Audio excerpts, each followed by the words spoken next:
Today in the EU, Breton out, Séjourné in. What triggered the resignation? Thierry Breton, the EU's Internal Market Commissioner, announced his resignation from the European Commission on September 16th, citing tensions with President Ursula von der Leyen. In a public letter, Breton accused von der Leyen of requesting France to replace him in a political trade-off for a more influential portfolio, raising questions about her governance. Just hours later of this news, the President Emmanuel Macron, alongside the Prime Minister Michel Barnier, nominated Stéphane Séjourné as France's new commissioner. But does the newly selected French commissioner has what it takes for the job? And when can we expect the full list of commissioners? Hello and welcome. I am Evi Chiori, and this is Today in the EU. To look into these questions, we're joined by our defense editor and reporter, Aurélie Pugnet. Aurélie, Commissioner Thierry Breton has resigned, and in doing so, he has openly blamed the Commission President for his decision. So what's the story here? So what happened yesterday is that the French Commissioner, Thierry Breton, who's in charge of internal market and industry to a large extent, has decided to resign, and he wrote that in a letter that he published on social media very early in the morning, which created a lot of drama. And in his letter, he accused Ursula von der Leyen, who's the current Commission President and also the person who will lead the next Commission that should start in December. He accused her of having done some political trade-offs with the member states and basically did not take his opinion into consideration, and so that she had proposed France a better portfolio in exchange for another name. So saying that France can get a very nice portfolio with very important topics that they really care about, but that Thierry Breton could not be the one having it. And that did not fly with the commissioner and the commissioner-designate Thierry Breton, so he decided to both resign from his current position and withdraw his name from the competition to be the next representative of the French in the College of Commissioners. And there isn't lots of clarity regarding this trade-off you're mentioning. Did Macron push Breton to resign? Was it his own decision while feeling unwanted? Or what's the reality of it?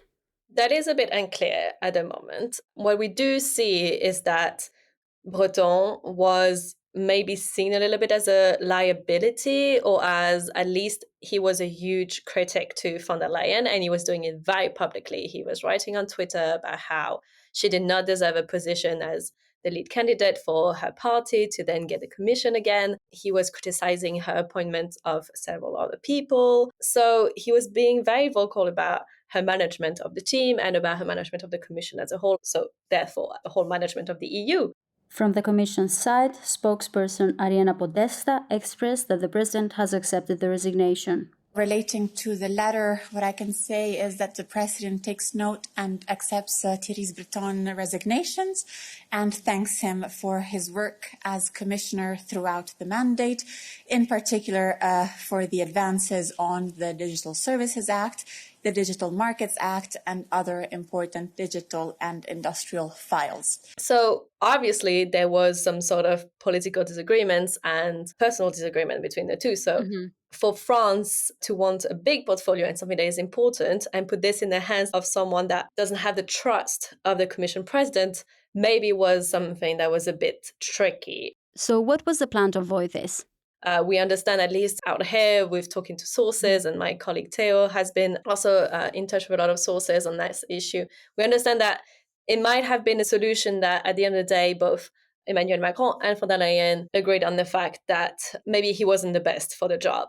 Now, who created a discussion first, we don't know. What's interesting is that at the end of the day, the portfolio remains the same as it was anticipated, which is that the French commissioner will work on internal market, on competitiveness, on prosperity of the EU, on strategic industries, but it will not be Breton. It will be someone who will be a lot closer to Macron, according to the latest name that we have, and who is also a liberal. And that is very important because the current composition of the college that is being given to von der Leyen to then pass on the tests and be appointed is very much center-right oriented and doesn't have a lot of people that come from the Liberal Party, who is also Macron's party.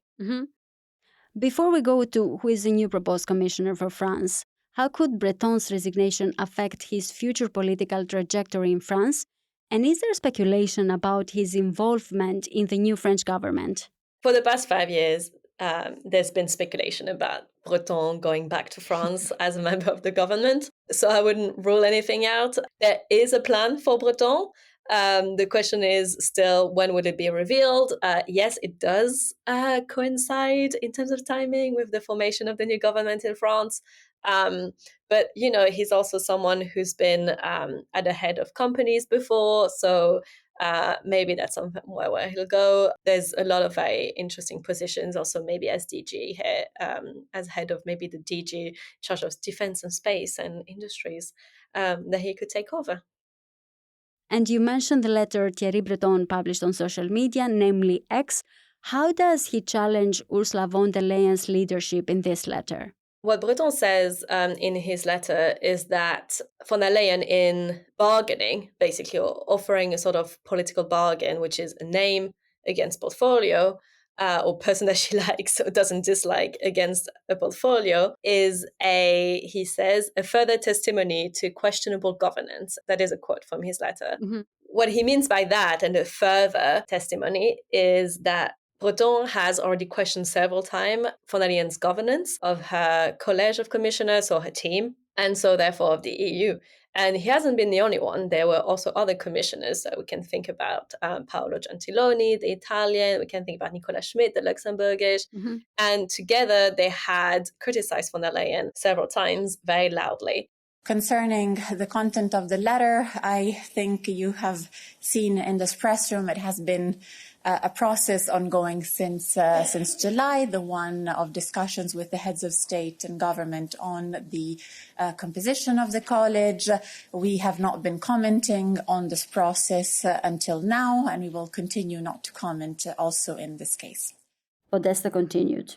And what is interesting is that at this point in time, and when we look at the next commission and the next college, and so her next team, is that there will be no one else or no one left that has criticized her. And everyone who's being proposed are, if not allies, come from her party or haven't been too vocal against her, or she's been in good contacts with them. So it's also the last man standing of the critics has also stepped down. And how is this perceived? Have people started commenting on this fact that all critics seem to have been eliminated, at least for now? There has obviously been already a few comments out there saying that she's eliminated all of her critics, but I mean, she's not a despot. She's not a tyrann and she's not a dictator. What we can imagine is that it is a lot easier for any country to have a good relationship with the EU Commission, so with von der Leyen directly, if they also send someone that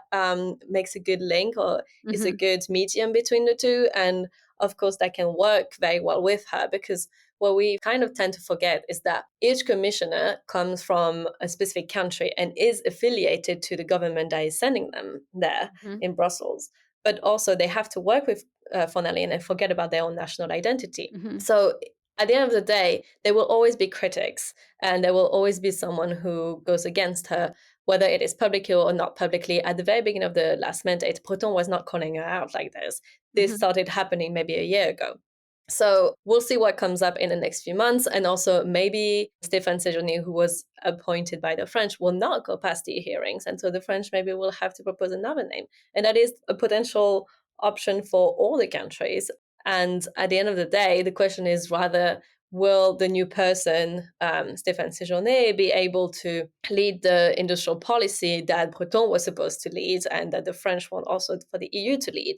And in that way, if von der Leyen wants to work very closely with that person, she also can't see this person as a liability. She has to be able to trust them, because she said that the next commission will be all about industries and industrial policy and the internal market and competitiveness. So speaking of Stéphane Séjourné, what is his background and does he have what it takes for this portfolio?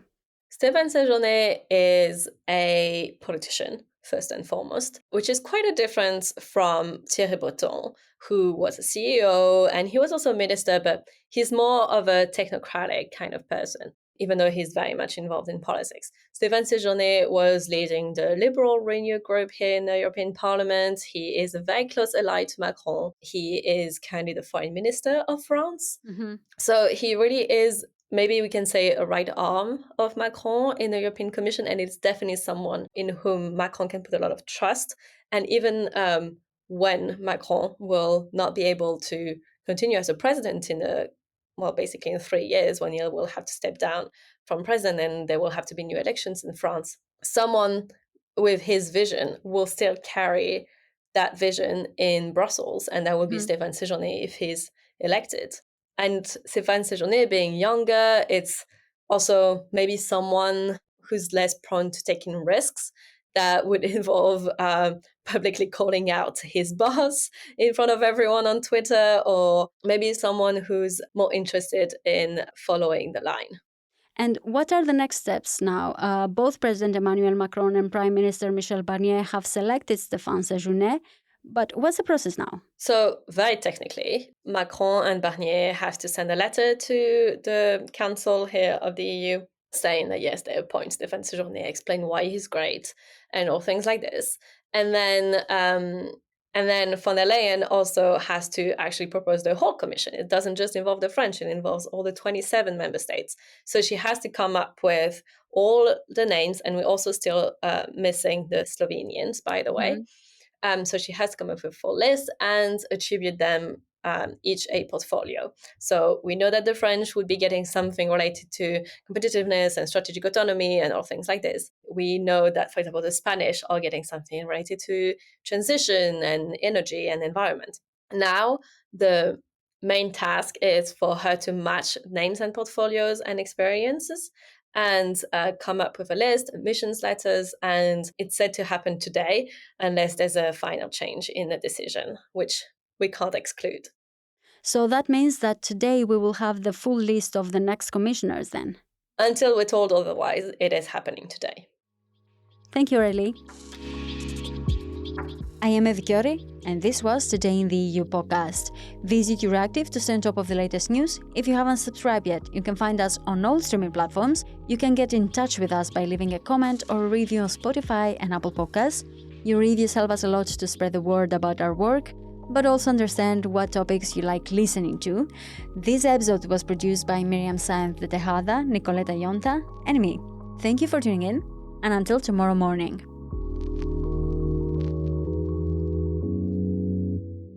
As part of our commitment to accuracy, inclusion, and transparency, Euractiv is part of the Trust Project.